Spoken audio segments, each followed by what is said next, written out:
Hello, and welcome to this Bitwise webinar on getting started with Conversational UI to modernize the user experience. My name is Nathan Nichols, Communications Manager at Bitwise, and joining me today is our very own Prabodh Malgi.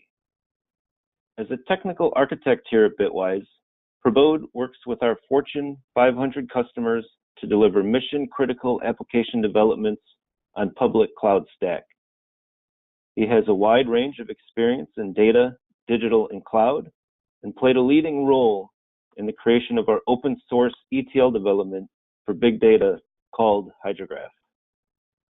Before I pass things over to Prabodh, let me first provide a quick introduction to Bitwise.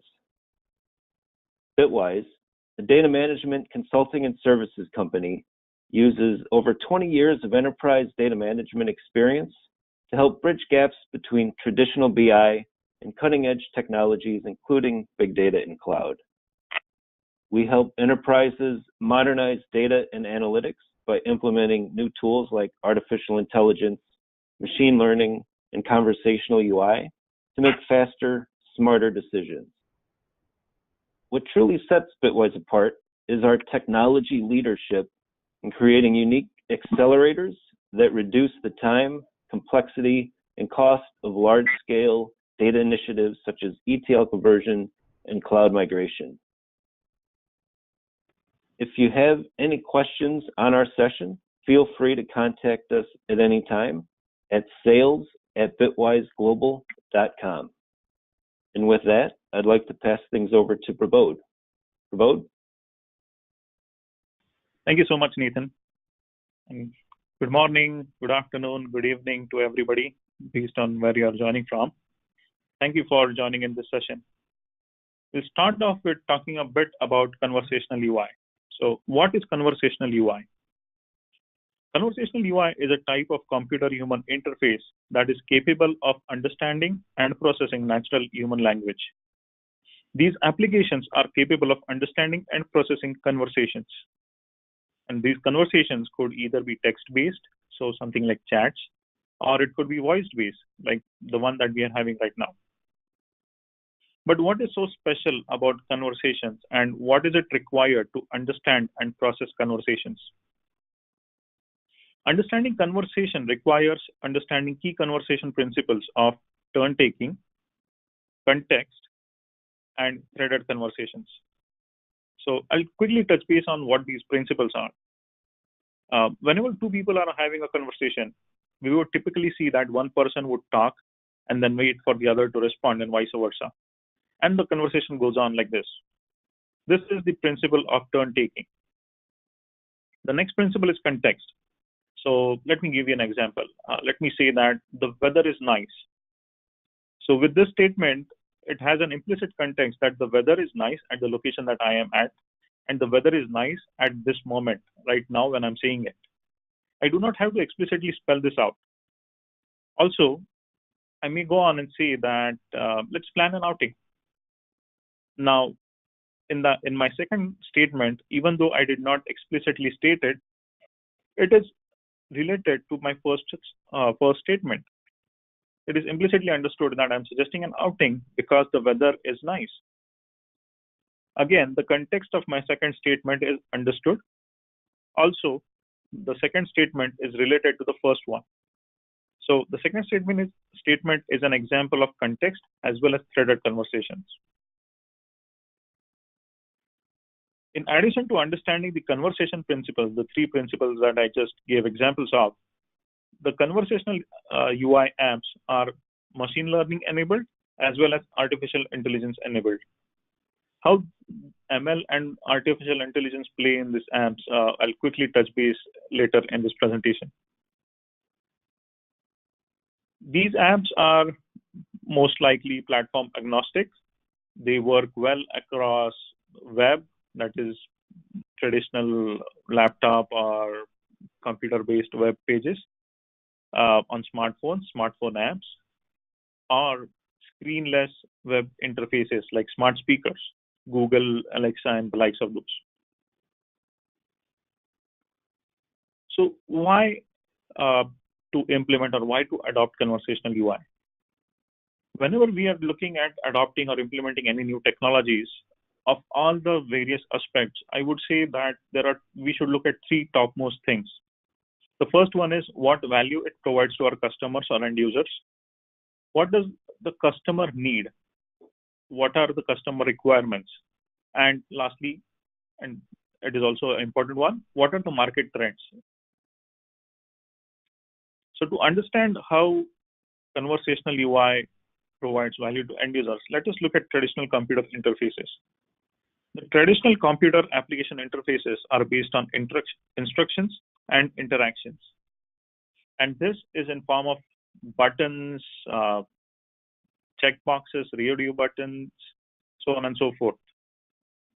The workflows of these applications and these application interfaces are predetermined. You fill out the form, go to next page, fill in some information, etc. So in a way, the user has to engage with the application in a way in which the application understands, and not in the natural conversational way in which humans interact with each other. However, if we take a close look at the design principles of the application interfaces, the digital applications or even desktop-based application interfaces, we would notice that the designs are deliberately influenced by real-world objects. And what do I mean by that? So let me give you an example. Things like inbox and outbox in email client. While these may be default features today, these are all influenced by the physical in and out boxes in the yesteryears. If you look at the yellow folder icon in Windows or the trash or recycle bin icons, the difference between empty and full recycle bins, or even the good old alarm clock in our phones, all of these are influenced by the real world objects and the way we interact with those real world objects. So when it comes to designing the computer-human interaction, it makes most sense to design the interface in a way humans interact with each other.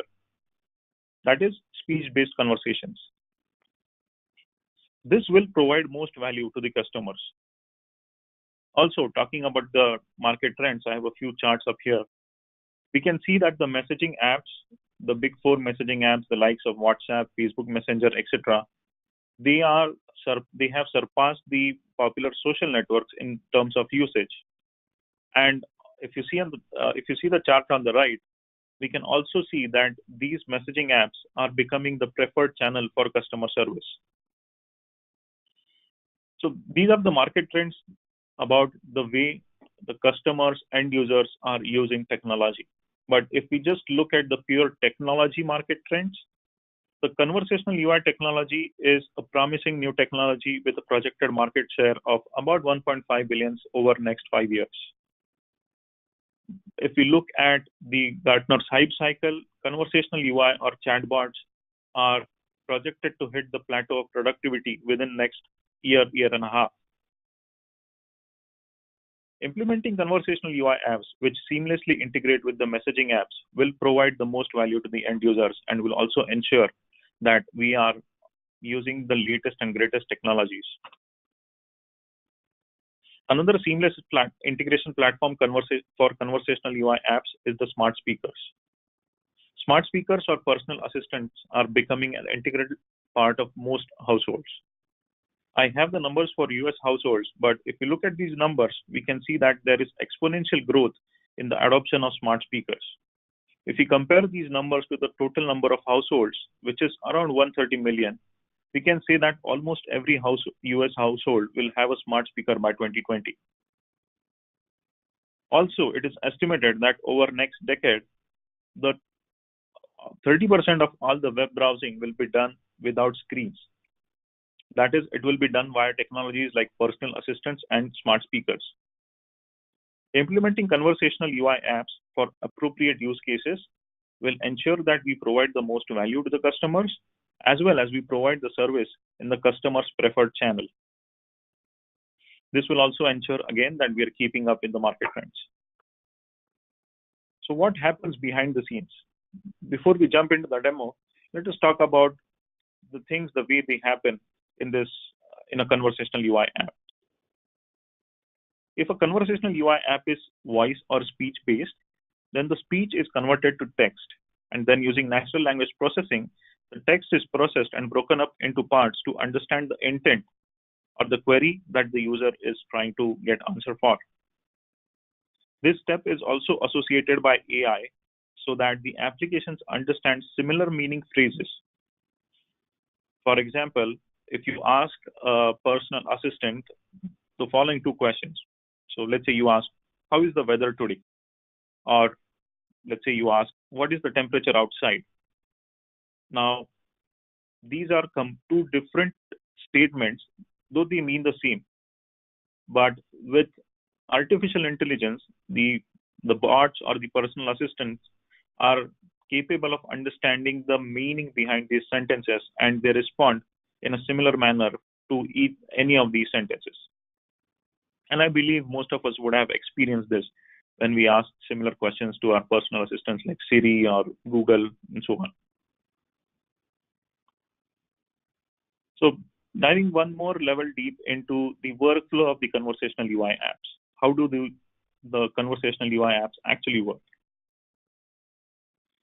The user may interact with the application using speech or text. In case the user talks to the application via a device, it could be a mobile phone, it could be a laptop mic which has a mic, or it could be a smart speaker. In all of these cases, the speech gets converted to text. And as explained earlier, the application parses the text and extracts the intent, which is the query, and some other relevant information provided by the user. For example, talking about that weather example,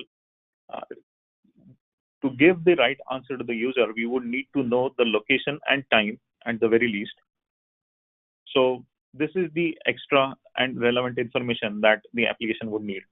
So if the user has explicitly provided this, the conversational UI application will break the text down and identify these important information constructs. If it is not provided, we can code the application to get some defaults. For example, when we're talking about weather, we can always default it to the current time and current location. Once all of this information is extracted, it is passed over to the fulfillment service. The fulfillment service is responsible for getting the answers to the query. The answer could be fetched from a database or a web API from any other source or any external source as shown here. We can easily connect to these varied sources to fetch the answers from within the conversational UI apps. Once the answer is retrieved from the fulfillment service, it is sent back to the user in the way the user interacted with the app. So it could be either speech or text. Now let us go and look at the demo video. I had recorded this video yesterday evening so that I can play and pause and talk a few more things and explain how the conversational UI app is working and talk about the three principles that I just talked a while ago. Let me play this one. Quick information, I have invoked my demo conversational UI app from Google Assistant. And as you can make out, this Google Assistant is not running on an Android phone, it is running on an Apple iPhone. So again, you don't really have to bound to one platform here. Talk to finance demo. This is my invocation script. Here's the test version of finance demo. Greetings. What is my balance? Which credit card do you wish to know the outstanding balance of? Is it rewards card, air miles card, or secured card? Rewards card. The balance on your rewards credit card is $25.12. So I've paused the video to talk about a couple different things that happened right here. So I invoked the application by predetermined invocation command. And then I asked a query. I asked a question to the application. I asked my balance, but I never specified what card, what account. So let us assume that this application is meant to give you information about credit cards. But even with that, I did not specify which credit card. It looks like I have 3 of them. So the application understands that I am missing some important information, so it asks me a question back. And couple, or I would say all the three principles of conversations were demonstrated right in this first question itself. So once I asked the balance, the application talked back to me and waited for a response. So this was turn taking. Then since I was missing the key information, it asks me for the key information. And if you see my response, I only said rewards card. I did not explicitly mention anything that I want to do with the rewards card. But since there was this conversation thread already invoked about talking about balance, there was the context and the thread for this second statement when I just said rewards card. The application understands that I'm trying to look for the balance on the rewards card. So this was context and threaded conversations. And if you can see that once I ask for my balance, the application is prompting me. There are like these two buttons. I don't know if you can make it, but these are buttons that I can tap. So these are like quick commands that I could do. So let's go ahead with the demo. Show spending charts. Do you want to know the spending for this month or last month? Last month. Getting the spending chart. Again, throughout this entire demo, you would see that the application is understanding the context and is understanding the threaded conversation, because when I asked for spending charts, I did not explicitly specify which credit card I was looking for. But since I started off the conversation about rewards credit card, the application will understand that all my subsequent queries would be rewards credit card unless I explicitly state. One thing that I wanted to show with this is the conversation is not restricted to text-based or voice-based. We can show charts and additional information in these apps, and this is depending upon the Google Assistant or the medium that you choose to integrate your app with. What is my credit limit? The credit limit of your rewards credit card is $10,000. What is my due date? The payment due date for your rewards credit card is 27th of this month. Freeze it. Okie dokie. Rewards credit card has been frozen. It may no longer be used to make purchases until you unfreeze it. Make a payment. Sure. Let me redirect you to the payment portal for making payment to your rewards credit card. Thank you. Okay, so over there you can see that once I asked to freeze the card, the app prompted me, if you're freezing it, do you want to report it lost or stolen? Are you freezing it because it was lost or stolen?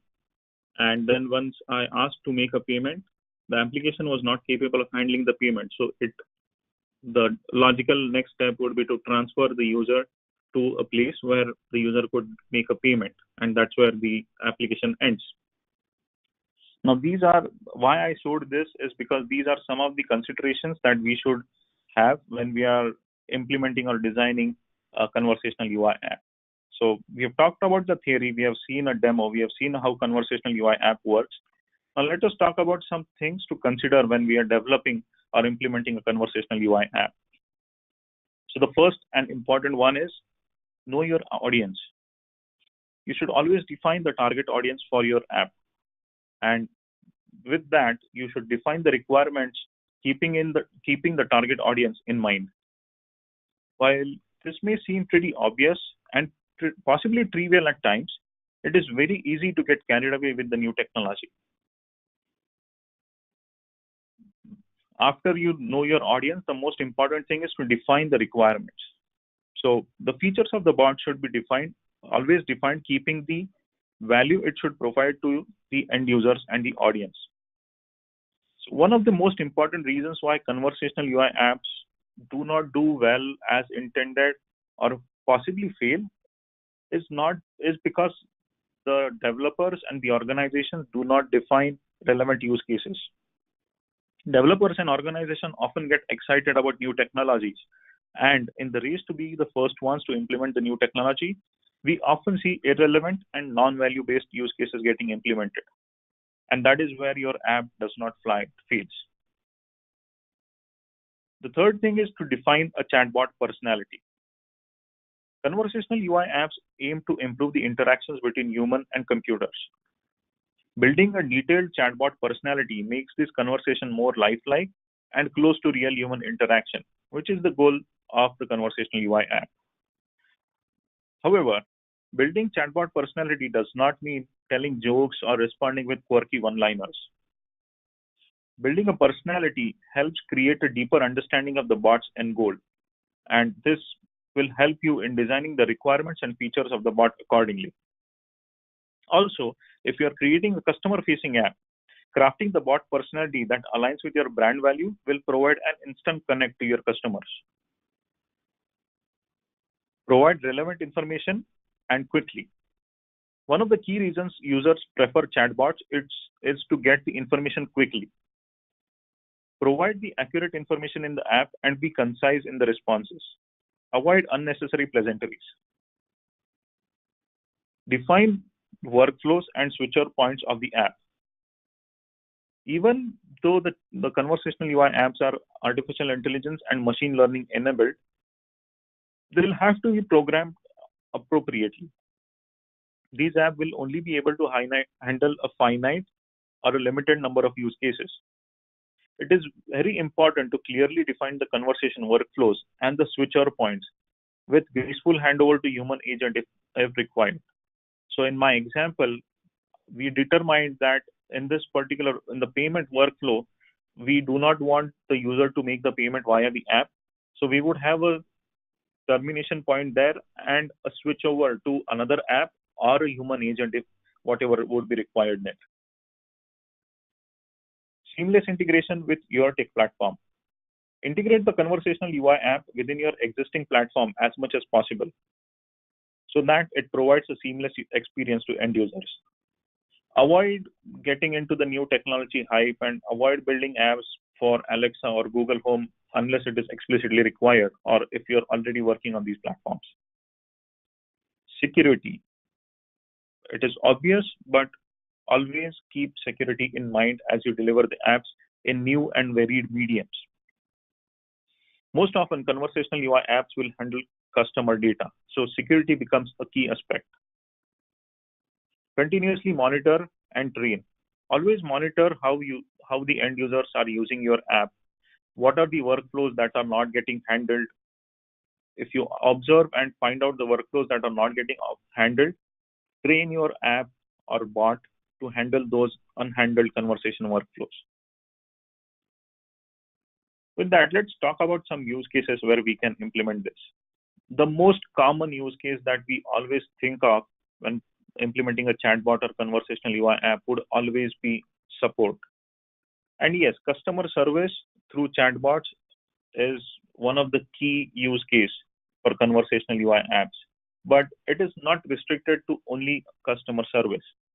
Conversational UI app could be implemented anywhere, any place where a user is trying to get answers to questions. Now, one of the good examples could be reporting. We have enterprise users who are looking at reports to find answers to the questions. One of our enterprise use cases was built around this, and we implemented a conversational UI chatbot to answer or to give reporting information to internal stakeholders. It was a good hit. Some other use cases I would talk about would be, let's say there are FAQs that we have, department-specific FAQs or help documentation. If we expose a conversational UI app in front of this, it would provide immense value to the end users because they will not have to search and type through information and read through long pages. They could ask a question as they would to any other colleague and get the answers immediately.